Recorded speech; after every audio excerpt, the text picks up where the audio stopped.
லியா school போலாமா? லியா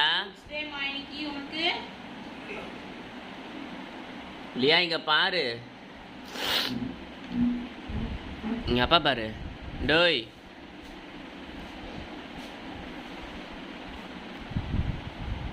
லியா லியா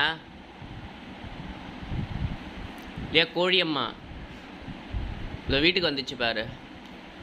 கோழியம்மா அதோ அந்த அக்கா வீட்டில் இருக்கு. அந்த அக்கா வீட்டில் இருக்கு. தாத்தா வெளியே போறாரு பாரு, அந்த அக்கா வீட்டில் இருக்கு.